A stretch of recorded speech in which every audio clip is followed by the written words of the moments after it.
Hello everyone. तो आज हम देखेंगे BPCC 103 psychology of individual differences block 1 unit 2 assessment of personality, जिसमें हमारे टॉपिक है first intro, second concept of psychological assessment, third personality assessment it uses and last हमारा methods of personality assessment.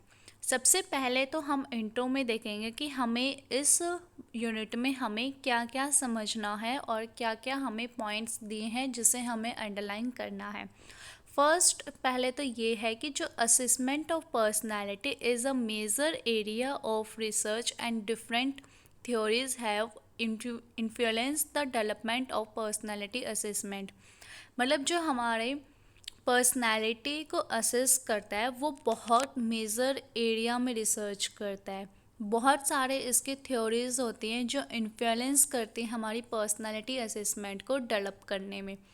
The way personality is, इसका जो personality का वे है वो उसका जो कॉन्सेप्ट है वो बहुत सारे थ्योरीज को इम्प्लीमेंट करता है डिफरेंट डिफरेंट वे में। ठीक है, तो सबसे सेकंड टॉपिक इसमें जो हमारा आता है कॉन्सेप्ट ऑफ साइकोलॉजिकल असेसमेंट। जो साइकोलॉजिकल असेसमेंट है वो हमारा साइकोलॉजिकल असेसमेंट और मेजरमेंट हमारा इंडिविजुअल डिफरेंसेस में बहुत फ्लो सिस्टमेटिक प्रोसीजर होता है, जिसमें हम बहुत सिस्टमेटिक मैनर तरीके से हम इसको करते हैं। इसका हमारा रिलायबल एंड वैलिड मेजर तरीके से होता है। मेनली ये हमें हेल्प करता है कि हमें हमारा जो ह्यूमन बिहेवियर का जो एक हम ये बोल सकते हैं कि हम ह्यूमन का जो बिहेवियर होता है उसको हम डिस्क्राइब करने में हमारी हेल्प करता है। उसको हम कैसे एक्सप्लेन कर सकते हैं और किस तरीके से प्रेडिक्ट कर सकते हैं वो हमें हेल्प करता है। और इसमें हमारा हेल्प करता है कि डिसीजन मेकिंग लेने में, और ऑल्सो हमें किस तरीके से हमें गाइडेंस एंड काउंसलिंग प्रोवाइड करनी है वो हमारी हेल्प करता है।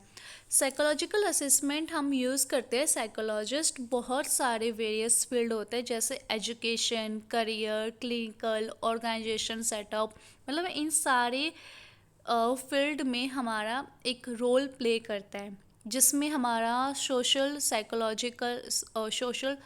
साइकोलॉजी हो गया, न्यूरो साइकोलॉजी हो गया, फोरेंसिक साइकोलॉजी हो गया। प्रैक्टिकली हर एक साइकोलॉजी में अलग अलग जो ब्रांचेस होती हैं उन सब में ये एप्लीकेबल होता है। मेजर इन हमारा ह्यूमन बिहेवियर होता है, बेसिक स्टेप बाय स्टेप हम ये फॉलो करते हैं। अब इसकी हमें क्यों ज़रूरत होती है, अब हमें वो देखना है। सबसे पहला कॉम्प्रहेंसिव एंड होलिस्टिक। जितने भी हमारे ये होते हैं कि सोशो कल्चर को जो हमारे कंटेस्ट होते हैं उसी के बेसिस के इंडिविजुअल की नीड्स को कंसिडर करता है। जैसे कि हमें ये पता है कि हमारी जो एक इंडिविजुअल की लाइफ होती है उनके एक्सेप्ट्स को हमें रिलेवेंट किस तरीके से हम कर सकते हैं। ठीक है, सेकंड हमारा सिस्टमेटिक प्रोसेस होता है। इसमें हमें कैसे, क्यों और हाउ, मतलब क्यों कर रहे हैं, क्या कर रहे हैं, कैसे कर रहे हैं और क्यों कर रहे हैं, ये सारी चीज़ों को एसेस करता है। जैसे असेसमेंट हमारा प्रोसेस जो होता है वो इन्वॉल्व होता है कि असेसमेंट उसका ऑब्जेक्टिव और उसका गोल क्या है। फिर हम आइडेंटिफाई करते हैं मेथड्स को, टेक्निक्स को, ताकि हम जो हमारा ऑब्जेक्टिव होता है उसको गोल को अचीव करने के लिए हम कुछ मेथड्स या टेक्निक्स का यूज़ करते हैं। फिर उसके बाद हम डाटा या टूल्स को कलेक्ट करते हैं। फिर हम स्कोरिंग करते हैं, डाटा को फाइंडिंग करते हैं। फिर हम डिफरेंट डिफरेंट सोर्सेज और पिक्चर्स वगैरह जो भी हमें यूज़ करने होते हैं वो सारी चीज़ें करते हैं।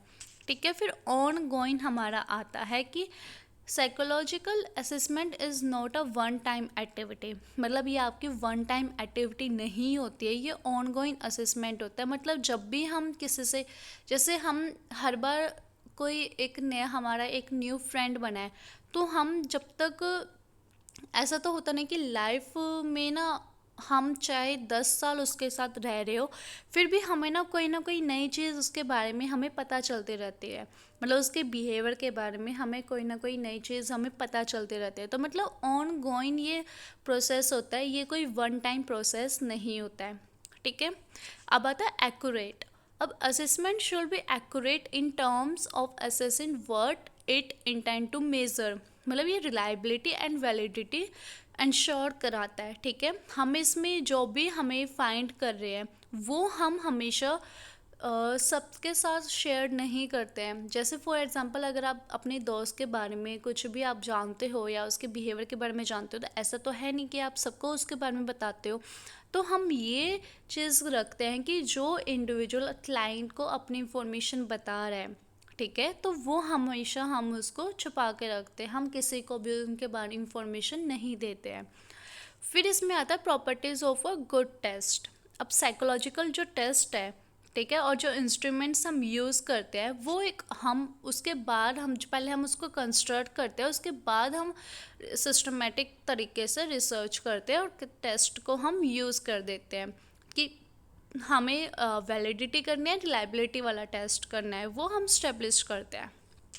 तो उसके लिए हम प्रॉपर इफ़ेक्टिव तरीके से सारी चीज़ों को हम यूज़ करते हैं, मतलब हमें पहले टूल्स हम इकट्ठे कर लेते हैं, फिर उसके बाद हमें पता है कि हमें अब कैसे करना है। तो पहले हम स्टैंडर्डाइजेशन करेंगे, तो उसमें क्या है कि हमें जितने भी हमारे स्कोरिंग है या फिर हम इंटरप्रेट कर पाए टेस्ट को रिस्पॉन्स देने के लिए, ठीक है।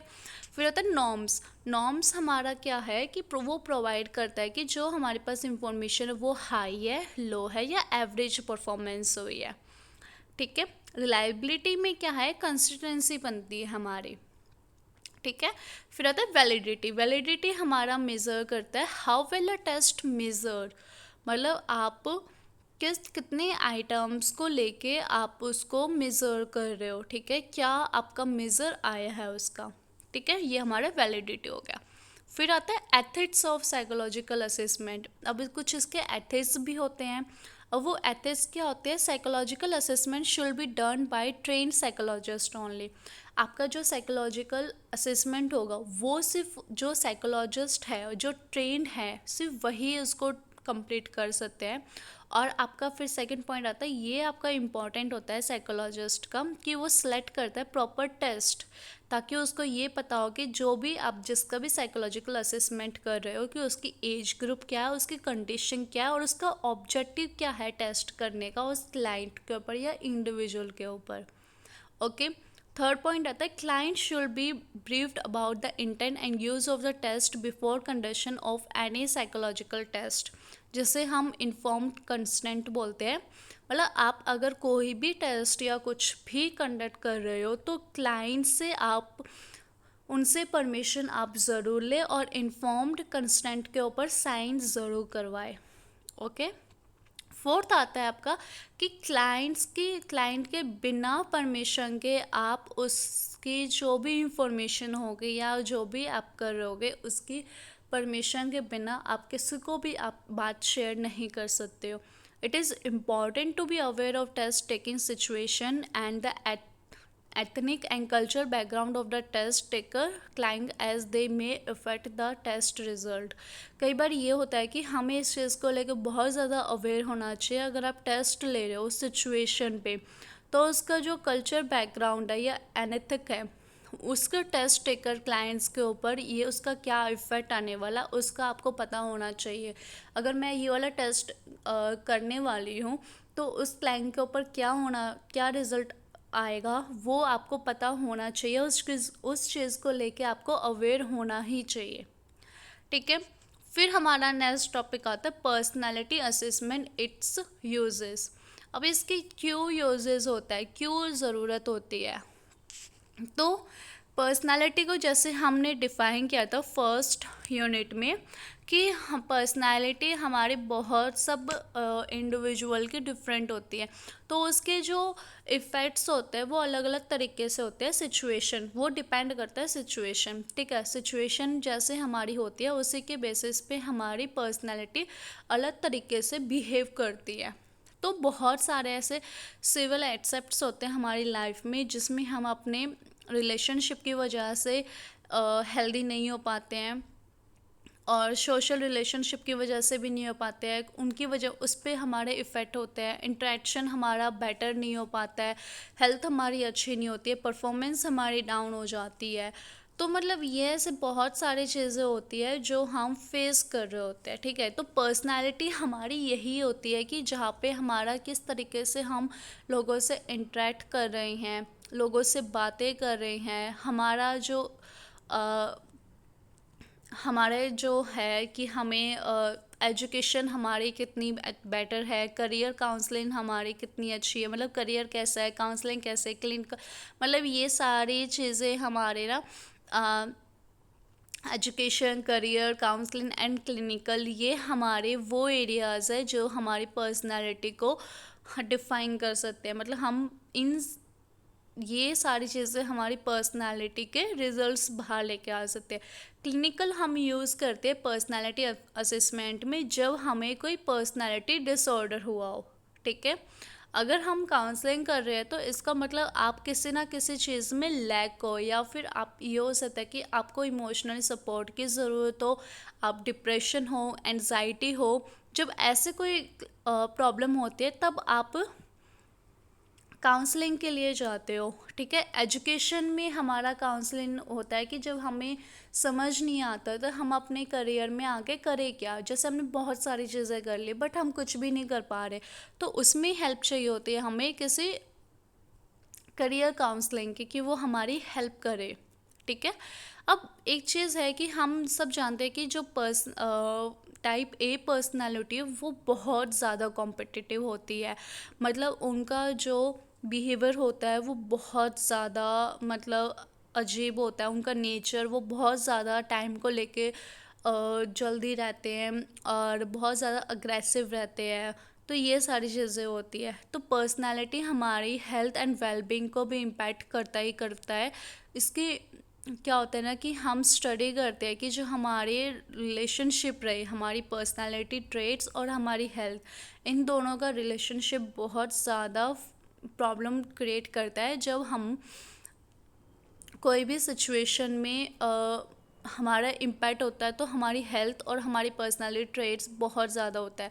तो पर्सनालिटी असेसमेंट हमारा इसलिए इम्पोर्टेंट होता है, हमारा रोल ये होता है कि सिर्फ आपकी हेल्थ और आपकी पर्सनालिटी ट्रेट्स को ही नहीं, हमारे इंडस्ट्रियल एंड ऑर्गेनाइजेशन कंटेस्ट में भी हमारी personality assessment important role play करती है, क्योंकि उसमें हमें ये बताता है कि हमें कैसे, मतलब how our personality effect as well as other in the work place पे कैसे आपका इम्पैक्ट लेके आ रहा है पर्सनालिटी, उसका भी इम्पैक्ट लेके आती है।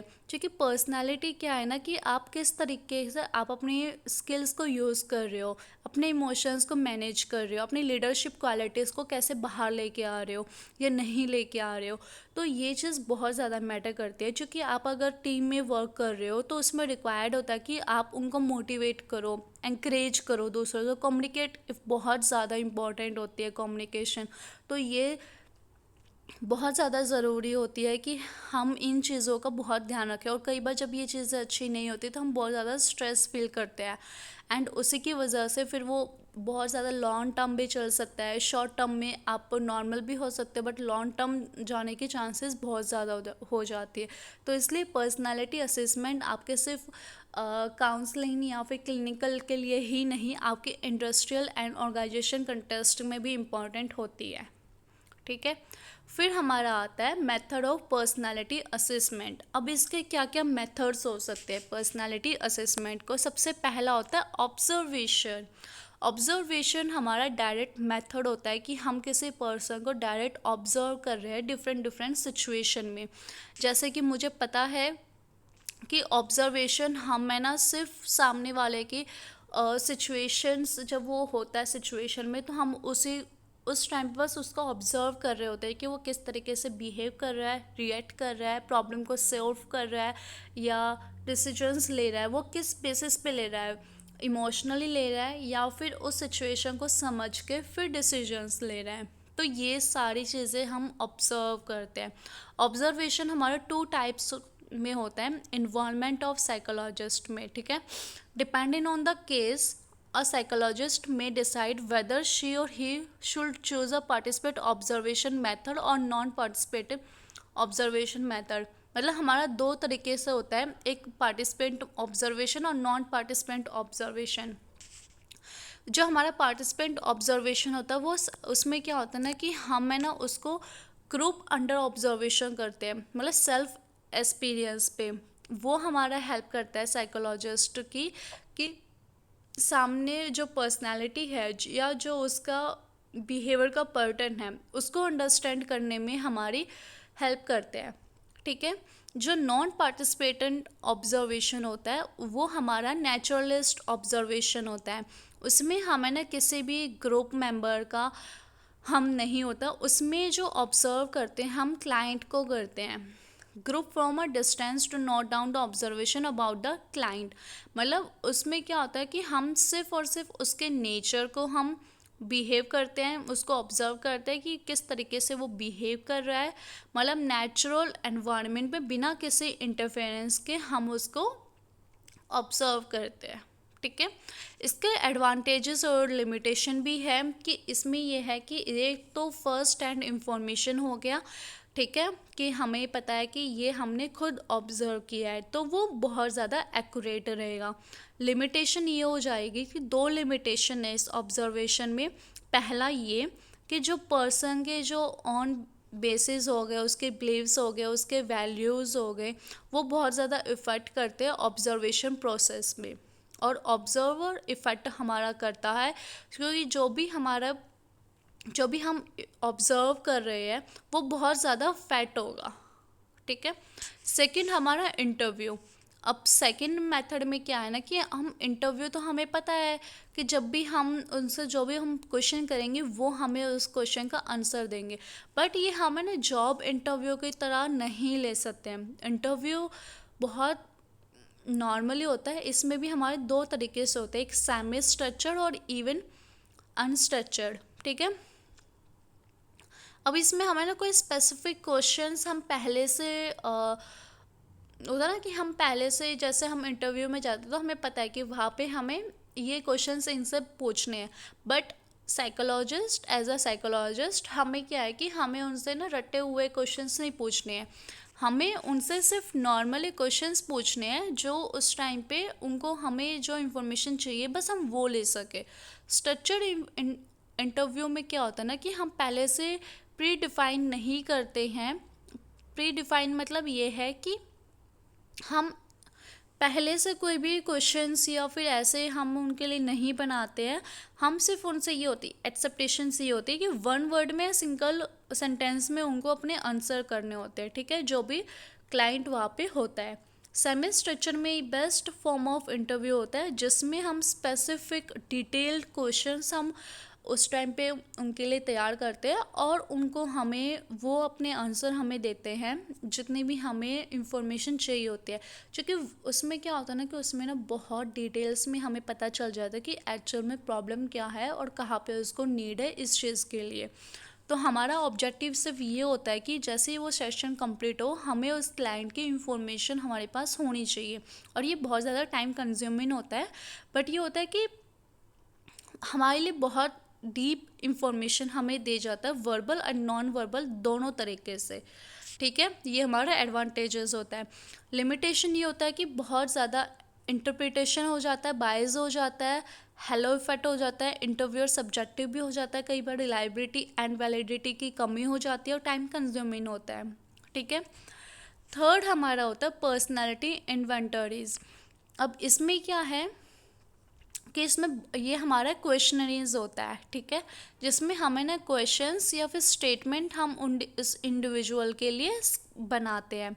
अब इसमें क्या है कि हम पेपर एंड पेंसिल का हम जैसे एक होता है ना कि वैसे हम उसका यूज़ कर रहे हैं, मतलब सेल्फ रिपोर्ट आपको देनी होती है जो हम करते हैं। ठीक है, इसमें क्या है कि इसका एडवांटेजेस ये है कि बहुत इजीली होता है, ये इसको क्रैक करना बहुत लेस टाइम कंज्यूमिंग होता है। बट इसमें लिमिटेशन है हमारी कि पार्टिसिपेंट जो होता है वो बहुत ज़्यादा हॉनेस्ट आंसर इसमें हमारे चांसेस होते हैं कि वो ना दे। ठीक है, तो ये चांसेस होते हैं इसमें। और फोर्थ मेथड होता है हमारा रेटिंग स्केल्स। फॉर एग्ज़ाम्पल जैसे एक टीचर ने हम रैक कर रहे हैं कि वो बताए कि जो स्टूडेंट जो सबसे ज़्यादा सोशलिबिलिटी और इनिटिविटी क्वालिटी हमें बताए तो वो रेट करेंगे सबका। कि कौन कैसा है, कैसा नहीं है, कैसा नहीं है, ये है वो है। तो मतलब वो हमें पता चल जाएगा कि हाँ ये हम अ, एक ना रेट करवा रहे हैं स्केल्स में कि इस बच्चे का इतना है, उस बच्चे का इतना है, और उसका इतना है, उसका इतना है। तो हमें मतलब एक बेटर पिक्चर मिल जाते है कि इस पर्सन का ये बिहेवियर ऐसा होगा। तो मतलब ओवरऑल हमारा रेटिंग जो सिग्निफिकेंट होगा वो हमें ये प्रोवाइड करता है कि एक्यूरेट पिक्चर हमें पता चल जाती है कि उस पर्सनैलिटी की कि वो कैसा होगा। ठीक है। बट इसमें एक ये लिमिटेशन हो जाती है कि हमें एग्जैक्टली हॉनेस्टी हमें नहीं पता होता कि उसने सही रेट किया या नहीं किया। क्योंकि कई काफ़ी बार ऐसा हो जाता है कि हमें ना सामने वाले के बारे में जितना हम जानते हैं उतना हम एक्यूरेट आंसर हम नहीं दे सकते। हमें नहीं पता कि उसका बिहेवियर कैसा होगा, वो सही बताया या नहीं रेट किया है, वो हमें थोड़ा सा कन्फ्यूजन हमें कर देता है। तो इसलिए हम इसको ये बोल सकते हैं कि होनेस्टी नहीं हो सकता है। ठीक है। फिफ्थ आपका जो मेथड होता है वो बिहेवियल डाटा होता है, जिसमें हम ऑब्जर्वेशन करके एक इंडिविजुअल के बिहेवियर को कलेक्ट करते हैं। मतलब उसके बिहेवियर को एनालाइज करना, ऑब्जर्व करना। ठीक है। उसने किस तरीके से अभी फ़िलहाल में काम किया है, वो कैसे किया है, मतलब ओवरऑल उसके बिहेवियर के डाटा को, मतलब वो कैसे काम करता है, खाता है, पीता है, सोता है, बैठता है, मतलब ओवरऑल उसके बिहेवियर के डाटा को ऑब्जर्व करके डाटा कलेक्ट करना। ठीक है। फिर आता है सिचुएशनल टेस्ट। सिचुएशनल टेस्ट मतलब name suggest involves assessing the individual carefully designed situation. मतलब हम क्या करते हैं कि उस पर्सन के बिहेवियर को ऑब्जर्व करने के लिए हम सिचुएशन को डिज़ाइन करते हैं। मतलब हम एक ऐसा सिचुएशन क्रिएट करेंगे, इस तरीके से डिज़ाइन करेंगे जिससे हमें ना उस टेस्ट के, उस सिचुएशन वाले टेस्ट के अकॉर्डिंग उसमें जब वो क्लाइंट ऑब्जर्व उसमें सिचुएशन में घुस जाएगा तो उसके बाद वो किस तरीके से रिएक्ट कर रहा है, किस तरीके से डिसीजंस ले रहा है, या बहुत ज़्यादा स्ट्रेसफुल हो रहा है, फ्रस्ट्रेट हो रहा है, इमोशनल हो रहा है, तो उस उन सब चीज़ों की वजह से हमें उसके बिहेवियर के बारे में पता चल जाएगा। ठीक है। तो ये हमारा है। उसके बाद आता है प्रोजेक्टिव टेक्निक्स। प्रोजेक्टिव मेजर्स हम कर सकते हैं पर्सनालिटी को बहुत सारे टूल्स के थ्रू, जैसे कि सेल्फ रिपोर्ट मेज़र हो गया। प्रोजेक्टिव टेक्निक हमारा डायरेक्ट मेथड नहीं होता है। ठीक है। कि हम डायरेक्ट कैपेबल नहीं हो पाते कि उसकी पर्सनालिटी को असेस कर पाए, बट ये है कि ये इनडायरेक्ट मेथड हमारा होता है। ठीक है। जिसमें हमारे thematic application test, children application test and sentence complication test ये हमारे इसमें इंक्लूड होते हैं। तो ये था हमारा पूरा का पूरा यूनिट 2 एंड होप आपको समझ में आ गया होगा। कोई डाउट या क्वेरी रहते तो नीचे कमेंट सेक्शन में मैसेज करके मुझे बता देना, मैं वहाँ पे आपको उस टॉपिक के बारे में एक्सप्लेन कर दूँगी दूसरे वे में। ठीक है। And bye bye.